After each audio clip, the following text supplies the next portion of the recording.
चलिए, मैं आपका अपना अमन कुमार अपने नए वीडियो के साथ अपने चैनल यानी आप सभी के channel fundamental and conceptual mathematics से फिर से आ गया हूँ। ये जो नया क्वेश्चन है यहाँ पे आप देख रहे होंगे कि और सबसे पहले तो चैनल पे नए हैं तो सब्सक्राइब करें, बेल आइकन को प्रेस करें और वीडियो अच्छा लगेगा तभी लाइक कर रहे हैं, नहीं तो लाइक मत करिए, शेयर मत करिए। लेकिन अगर लगता है अच्छा तो शेयर ज़रूर करें और लाइक भी करें, ठीक है। यहाँ पे क्वेश्चन जो है ये सेट थ्योरी का क्वेश्चन है और अपकमिंग जो एग्ज़ाम होने वाला है जैसे पूर्णिया यूनिवर्सिटी का है, ठीक है।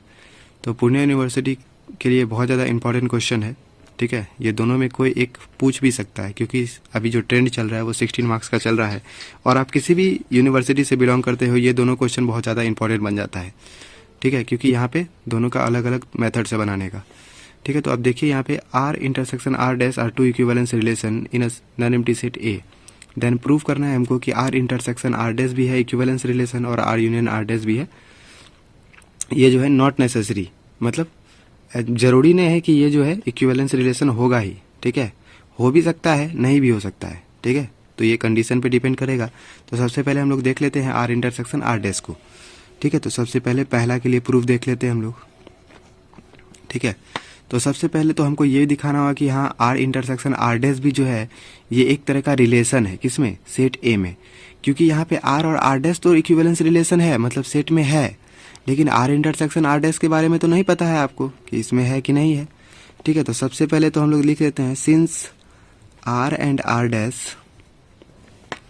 Are two equivalence relation, two equivalence relation. तो यहाँ पे क्या होगा, जो आर होगा सबसेट होगा किसका, ए क्रॉस ए का, एंड आर डैश भी क्या होगा, सबसेट होगा ए क्रॉस ए का। तो R intersection R dash, intersection का मतलब क्या होता है, कॉमन एलिमेंट्स। तो इसमें जो कॉमन है यही तो है। तो आर इंटरसेक्शन आर डैश भी क्या होगा, हो गया रिलेशन। इसलिए R intersection R dash be also a relation in set A, ठीक है, सेट ए में है। तो हम लोग क्या लेते हैं, सबसे पहले आप क्या प्रूफ कीजिएगा, रिफ्लेक्सिव, ठीक है। तो लेते हैं फॉर ऑल एक्स, मान लिए कि जितना भी एलिमेंट है उसमें उसको एक नंबर एलिमेंट मतलब एक पार्टिकुलर एक वेरिएबल से कंसीडर कर लेते हैं एक्स, जो कि हर एक एलिमेंट को डिनोट करता है, किसके, ए के। For all element X belongs to A, ठीक है, जितना भी एलिमेंट एक्स का है सब ए में है, ठीक है, उन सभी के लिए, ठीक है, जो आर है वो रिफ्लेक्सिव है इफ, जिसको लिख देते हैं since x x belongs to R and x x belongs to R dash. क्यों है ऐसा, क्योंकि आर जो है वो इक्विवेलेंस रिलेशन है। इक्विवेलेंस रिलेशन होने का मतलब वो रिफ्लेक्सिबिलिटी को भी होल्ड किया होगा, सिमेट्रिसिटी को भी होल्ड किया होगा, ट्रांजिटिविटी को भी होल्ड किया होगा। तो ये रिफ्लेक्सिव भी होगा, सिमेट्रिक भी होगा, ट्रांजिटिव भी होगा। तो रिफ्लेक्सिव का कंडीशन तो होल्ड कर ही रहा है यहाँ पे। तो यहाँ पे हम लोग लिख देंगे ब्रैकेट में since R and R dash are reflexive, ठीक है। अब ये रिफ्लेक्सिव है तो इसका इंटरसेक्शन भी क्या होगा, x x belongs to R intersection R dash, ठीक है। तो रिफ्लेक्सिविटी क्या हो गया आपके साथ, इसी के साथ रिफ्लेक्सिविटी आपका होल्ड हो गया, एक्टिविटी इज होल्ड, ठीक। पहला कंडीशन अभी नहीं हुआ है, दूसरा सिमेट्रिसिटी करना है। सिमेट्रिसिटी के लिए देखते हैं, मान लेते हैं कि फॉर ऑल एक्स वाई, दो एलिमेंट लेना होता है इसमें, A, for all X Y belongs to A, ठीक है, if X Y belongs to R intersection R dash, ठीक है। अगर मान लीजिए कि X Y belongs to R intersection R dash, तो सिमेट्रिसिटी में हमको क्या प्रूफ करना होता है, सिमेट्रिक रिलेशन में अगर x Y belongs to R है तो इम्प्लाइज क्या होना चाहिए, वाई एक्स भी बिलोंग्स टू आर होना चाहिए, तभी तो वो सिमेट्रिक होगा। तो आपको ये प्रूफ करना है। तो x Y belongs to R है तो इसका मतलब क्या है कि एक्स वाई किससे बिलोंग कर रहा होगा, आर से भी बिलोंग कर रहा होगा, एंड एक्स वाई और किससे बिलोंग कर रहा होगा, आर डैश से भी बिलोंग कर रहा होगा। तो इसका मतलब क्या है कि इसको हम ऐसा भी तो लिख सकते हैं, y x belongs to R and y x belongs to R dash. अब पूछिएगा ऐसा क्यों? क्योंकि आर और आर डैश तो ऑलरेडी इक्विवेलेंस रिलेशन है। इक्विवेलेंस रिलेशन होने का मतलब वो रिफ्लेक्सिविटी, सिमेट्रिसिटी और मतलब ट्रांजिटिविटी तीनों को होल्ड किया होगा। मतलब ये पूरा का पूरा क्या है, ये आपका सिमेट्रिक भी है। तो लिखेंगे since R and R dash be symmetric. हो गया आपका ये। अब देखिए आप यहाँ पे वाई एक्स मिल रहा है, तो इंटरसेक्शन में आपका कॉमन पार्ट मिल गया, तो हो गया आपका सिमेट्रिसिटी भी होल्ड। Symmetricity is hold. ठीक है, सिमेट्रिसिटी होल्ड हो गया। अब तीसरा में आते हैं हम लोग, ये पढ़ेंगे हम लोग ट्रांजिटिविटी।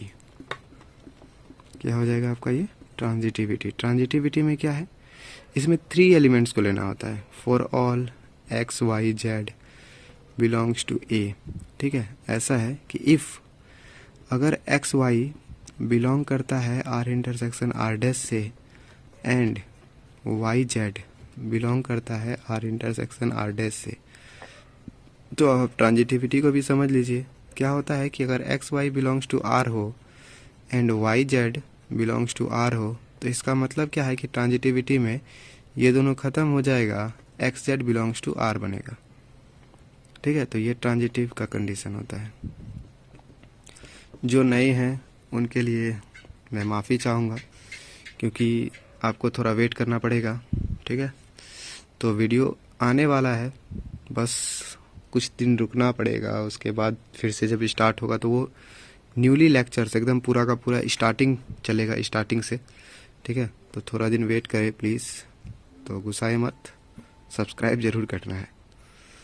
तो इतना। अब हम यहाँ पे क्या कर सकते हैं, इम्प्लाइज दीजिए। इसको हम लिख सकते हैं एक्स वाई बिलोंग करेगा आर से and x Y belongs to R dash. यहाँ पे इंटरसेक्शन हटता है इसीलिए एंड है, यूनियन रहता तो और हो जाता। ठीक है, अब याद रखिए इसको। ठीक है, और इधर वाले पार्टी को अगर देखिएगा आप तो क्या मिलेगा, y Z belongs to R and Y z also belongs to R dash. तो अब आर वाला को पार्टी को एक साथ ले लीजिए और आर डैश को एक तरफ रख लीजिए।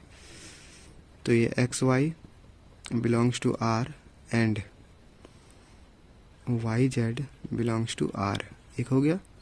एंड इसको भी एक तरफ रख लेते हैं, x Y belongs to R dash and Y Z belongs to R dash. ठीक है, अब देखिए आप यहाँ पे ये दोनों मिला, x Y belongs to R, y Z belongs to are.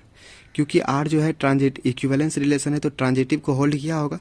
तो मतलब इतना ये ट्रांजिटिविटी का भी तो होल्ड करना चाहिए। तो यानी कि एक्स जेड जो है ये बिलोंग किससे करना चाहिए, आर से। एंड इधर वाले पार्टी में भी एक्स जेड कहाँ से बिलोंग करेगा, आर डैश से। क्योंकि since R and R dash are transitive, क्योंकि इक्विवेलेंस रिलेशन है तो ट्रांजिटिव तो ये होगा ही। ठीक है, तो यहाँ पे आपको फिर कॉमन पार्ट मिलेगा, x z belongs to R intersection R dash. तो इसी के साथ आपका ट्रांजिटिविटी भी होल्ड हो गया, hold. Hence R intersection R dash is an equivalence relation. ठीक है, इक्विवेलेंस रिलेशन हो गया आर इंटरसेक्शन आर डैश। ठीक है।